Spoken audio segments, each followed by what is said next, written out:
Generally हम देखते हैं कि लोग अपने घरों पे करोड़ों रुपए खर्च कर देते हैं उसको सजाने के लिए, लेकिन फिर भी उनकी टाइलें, ग्रेनाइट और मार्बल गिर जाता है। आज मैं आपको इस वीडियो में बताने वाला हूं टाइल एडेसिव से जुड़े हुए कुछ मिथ, कुछ मिस इन्फॉर्मेशन और कुछ ऐसी मिस्टेक्स जिनको अगर आप समझ जाओगे तो आप अपना बहुत सारा पैसा भी बचा पाओगे और आपकी टाइलें जिंदगी भर गिरेंगी ही नहीं। तो बिना टाइम वेस्ट करे आज की वीडियो स्टार्ट करते हैं। Let's begin. मार्केट में सबसे पहला मिथ है कि व्हाइट एडेसिव की स्ट्रेंथ ग्रे एडेसिव से ज्यादा होती है। ये सरासर गलत है। आप किसी भी कंपनी की टेक्निकल डेटा शीट उठा लीजिए, अगर सेम एडेसिव है और उसका ग्रे और व्हाइट वेरिएंट अगर अलग अलग वहां पे मेंशन भी किया हुआ है तो आप उसकी टेक्निकल स्पेसिफिकेशन में स्ट्रेंथ के पैरामीटर्स बिल्कुल सेम पाओगे, कोई भी आपको डिफरेंस नहीं मिलेगा।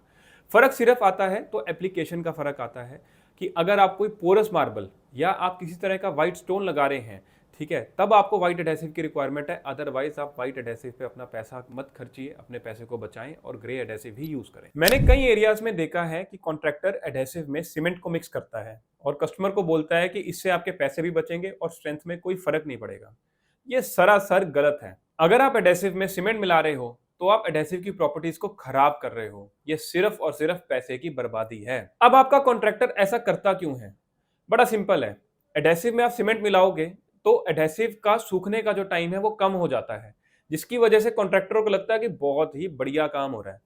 लेकिन ऐसा कुछ भी नहीं है। आपका काम बढ़िया नहीं, बिल्कुल खराब हो रहा है। इससे बढ़िया तो आप सीमेंट से ही टाइल लगाते, एडेसिव पे पैसा ही क्यों खराब कर रहे हो? अगर आपको आपका काम फास्ट करना है तो आप फास्ट सेटिंग एडेसिव को यूज करो ना, जो कि C2TF ग्रेड का आता है।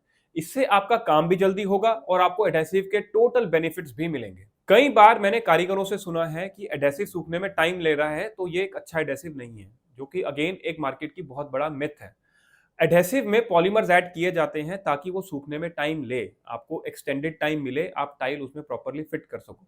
तो ये एडहेसिव की कोई कमी नहीं है, ये तो एक एडहेसिव की ऐसी प्रॉपर्टी है जो हमें चाहिए। एक और बड़ी कॉमन मिस्टेक है कि कारीगर ने एडहेसिव में पानी कम डाल दिया या ज्यादा डाल दिया। अगर आपने पानी कम या ज्यादा डाला है तो उससे भी स्ट्रेंथ में बहुत फर्क पड़ता है। अब हर एडहेसिव के लिए पानी की क्वांटिटी भी सेम नहीं होती, क्योंकि हर एडेसिव की पॉलीमर कॉम्पोजिशन अलग अलग होती है, तो उस वजह से उसकी पानी की रिक्वायरमेंट भी अलग अलग होती है। अच्छा, अब आपका सेम ग्रेड का एडेसिव है, सेम क्वालिटी का एडेसिव है, लेकिन उसके अंदर एक व्हाइट है एक ग्रे है, तब भी आपके पानी की रिक्वायरमेंट्स अलग अलग होती हैं। आपने ये चीज मेक श्योर करनी है कि जिस भी कंपनी का एडेसिव आप यूज कर रहे हैं, आपने उसकी TDS नेट से डाउनलोड करनी है। वहां से उसकी पानी की रिक्वायरमेंट समझकर उतना रिक्वायर्ड पानी आपने अपने एडेसिव में डालना ही डालना है, ताकि आपके एडेसिव की कोई भी क्वालिटीज, कोई भी प्रॉपर्टीज कॉम्प्रोमाइज ना हो। मैंने एक और बड़ी कॉमन मिस्टेक देखी है कि कारीगर एडेसिव में पानी तो डाल देता है लेकिन उसको ढंग से मिक्स ही नहीं करता। करनी से उसको हिलाएगा, उसमें लम्प्स बन जाएंगे और प्रॉपर मिक्सिंग होती ही नहीं है। और उस इम्प्रॉपर पेस्ट से ही कारीगर क्या करेगा, टाइल को पेस्ट भी कर देगा। अब आप खुद सोचो, लम्प्स बन गए हैं तो इसका बड़ा सीधा सा मतलब ये नहीं है कि पॉलीमर्स आपके ढंग से मिक्स ही नहीं हुए एडेसिव में।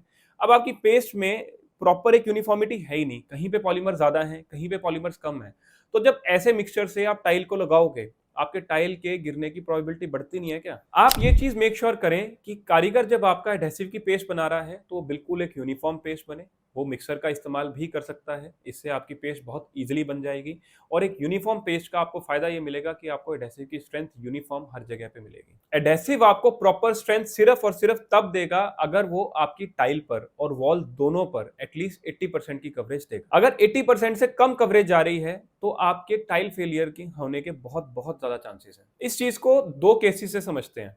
आपके कॉन्ट्रैक्टर ने क्या किया, एडेसिव को टाइल पर लगाया और डायरेक्ट उसे वॉल पर पेस्ट कर दिया। तो there is a high chance कि एडेसिव टाइल पे तो अच्छे से लग गया, लेकिन वॉल पर आपको कंप्लीट कवरेज देगा ही नहीं, तो आपके फेलियर के चांसेस बढ़ जाते हैं। दूसरे केस में कॉन्ट्रैक्टर क्या करता है कि उसने दीवार पर तो एडेसिव लगा दिया, लेकिन टाइल को डायरेक्टली उसी दीवार के ऊपर पेस्ट कर दिया। अगेन इस केस में भी आपके फेलियर के चांसेस बढ़ जाते हैं। इसका सोल्यूशन बड़ा सिंपल है। आपने एडेसिव वॉल पर भी लगाना है और टाइल पर भी लगाना है। चाहे आप बिल्कुल पतला पतला लगाएं, लेकिन लगाएं जरूर। उससे आपको प्रॉपर कवरेज मिलेगी और टाइल फेलियर के चांसेस बिल्कुल जीरो हो जाएंगे। नेक्स्ट एक कॉमन प्रॉब्लम आती है पेंटेड वॉल्स के साथ। आपने कॉमनली देखा होगा कि पेंट कुछ टाइम बाद खराब हो जाता है तो लोग उन वॉल्स के ऊपर टाइल लगवा देते हैं। टाइल लगाने का बेनिफिट्स भी है कि आपकी टाइल इजी टू क्लीन है, दिखने में बहुत सुंदर लगती है और ओवरऑल आपकी पूरी की पूरी लुक को एनहांस भी कर देते हैं। लेकिन यहाँ पर एक बड़ी कॉमन प्रॉब्लम क्या आती है कि जब आप टाइल्स लगवाते हो तो कॉन्ट्रैक्टर दीवार पे से जो पेंट है और पुट्टी है उसको अच्छे से हटाता ही नहीं। अगर आपने सही से पेंट और पुट्टी को साफ नहीं किया और टाइल लगा दी तो बस आप ये मान के चलना कि आज नहीं तो कल आपकी टाइल गिरेगी जरूर। ये आपकी किस्मत पे डिपेंड करता है कि ये कब तक चलेगी। इसके लिए भी मैं आपको एक बड़ा सिंपल सा रूल दे रहा हूं। आपने ये चीज मेक श्योर करनी है कि आपकी वॉल का 90% of the plaster is exposed and 90% means 90%। यहां आप बिल्कुल भी कॉम्प्रोमाइज नहीं करो। एक और मैंने बड़े कॉमन प्रॉब्लम देखी है जिसमें हमारा प्लास्टर ही वीक हो जाता है। अब जैसा कि मैंने ऊपर आपको पॉइंट में बताया कि आपका जो एडहेसिव है वो बॉन्ड ही प्लास्टर से करता है, और अगर वो प्लास्टर ही वीक हो गया तो एडहेसिव बॉन्ड करेगा तो किसके साथ करेगा। वीक प्लास्टर एक अपने आप में बहुत ही मेजर इशू है। जैसा कि मैंने अभी आपको अपने पुराने पॉइंट में बताया था कि एडहेसिव जो बॉन्ड करता है वो प्लास्टर से ही बॉन्ड करता है। अब आप खुद सोचो, आपकी वॉल का प्लास्टर वीक है और आपने उसके ऊपर टाइल लगा दी तो क्या होगा? टाइल का गिरना तय है। ये प्रॉब्लम नॉर्मली रेनोवेशन वाली साइट्स पे मैंने देखी है, जहां पे सीलन की बहुत ज्यादा प्रॉब्लम है। सीलन करती क्या है, over a period of time plaster को वीक कर देती है। अब आपने ऐसे वीक प्लास्टर पे अगर टाइल लगाओगे तो देखो टाइल आपकी गिरेगी। तो आपने करना क्या है, बहुत सिंपल है। प्लास्टर को बिल्कुल अच्छे से रिपेयर कराओ, या तो आप उसे बिल्कुल हटा करके दोबारा से प्लास्टर कराएं, या जो भी आपका जो बिल्डिंग कॉन्ट्रैक्टर है जो एडवाइस करे आप उसके अकॉर्डिंग आप करिए।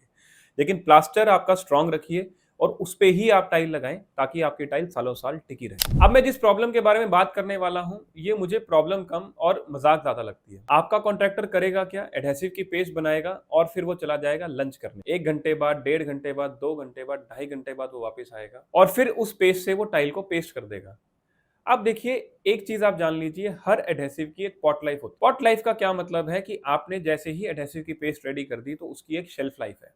वो शेल्फ लाइफ हर एक कंपनी के टीडीएस के अंदर प्रॉपर्ली मेंशन्ड होती है। अगर आपने उस स्पेसिफाइड पॉट लाइफ के अंदर अंदर उस एडहेसिव को कंज्यूम कर लिया तब तो एडहेसिव आपको स्ट्रेंथ देगा प्रॉपर।